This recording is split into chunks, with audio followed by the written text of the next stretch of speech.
نحمده ونصلي على رسوله الكريم اما بعد فاعوذ باللہ من الشیطان الرجیم بسم اللہ الرحمن الرحیم۔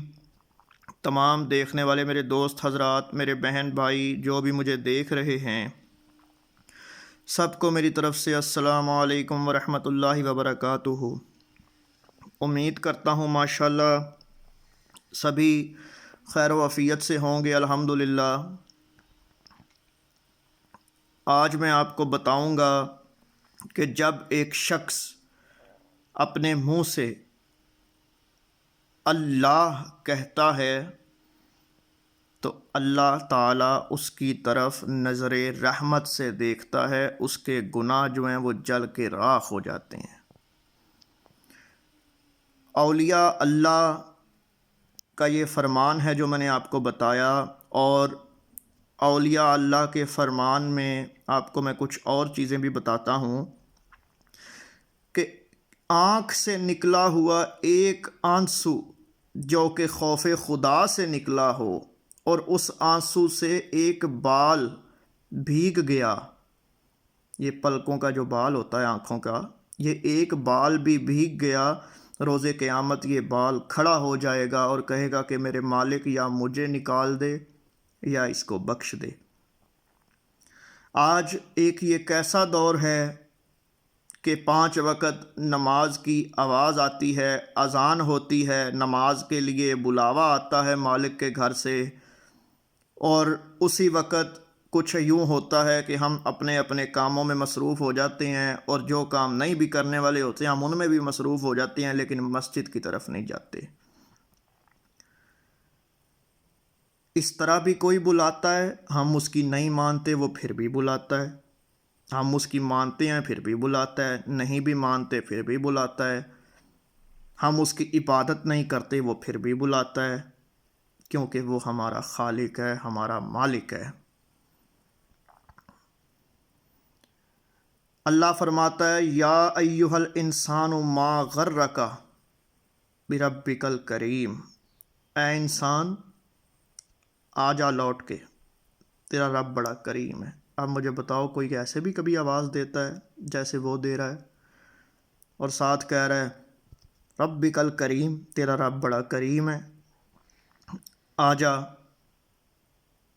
بعد میں جو آئے گا روز قیامت منہ چھپا چھپا کے، ابھی سے آ جا۔ تو سجدہ کرو اس کی بارگاہ میں اور توبہ کرو اللہ سے، اللہ کی ذات ہمارے گناہوں کو معاف کرے۔ سب سے افضل عمل جو ہے، یہ حدیث شریف ہے، سب سے بہترین عمل لا الہ الا اللہ، اور سب سے بہترین جو دعا ہے وہ ہے استغفار، یا کچھ لوگ اس کو یوں بھی پڑھ لیتے ہیں استغفر اللہ۔ تو ڈرو مالک سے۔ اب ماں کا پیار دیکھو، کوئی بچہ اپنی ماں کو کہہ دے کہ مجھے ڈر لگتا ہے، تو وہ جب تک کہ وہ کئی سالوں کیوں نہ گزر جائیں، جب تک وہ بچہ سوتا نہیں، ماں ڈرتی سوتی نہیں کہ میرے بچے کو ڈر نہ لگ جائے، میرا بچہ ڈرتا ہے۔ تو اگر یہ ماں اتنا پیار کرتی ہے تو جس نے جنم دیا، اور پھر مجھے بتاؤ جس نے تمہیں خلق کیا وہ کتنا پیار کرتا ہوگا۔ اس نے تو جنم دیا تو یہ اتنا پیار کرتی ہے، تو وہ جس نے خلق کیا وہ کتنا پیار کرتا ہوگا۔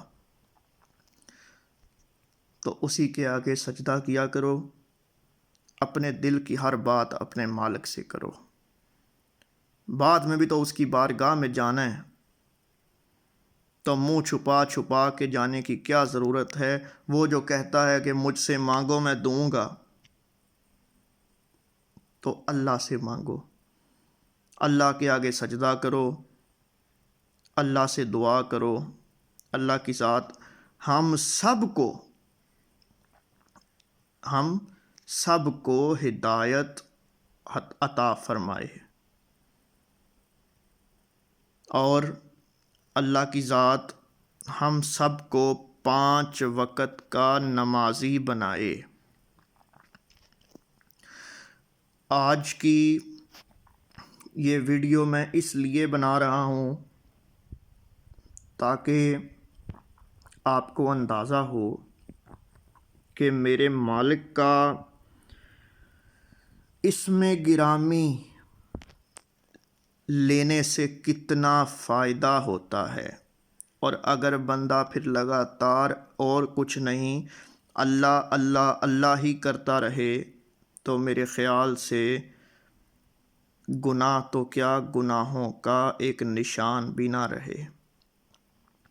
امید کرتا ہوں ماشاءاللہ آپ کو یہ میری چند لمحات کی گفتگو پسند آئی ہوگی۔ انشاءاللہ تعالی ملتے ہیں اگلی ویڈیو میں۔ دعا گو ہوں آپ سے، آپ میرے لیے دعا کریں، اللہ کی ذات مجھے حق بیان کرنے اور آپ کو سننے کی توفیق عطا فرمائے۔ وما علینا الا البلاغ المبین۔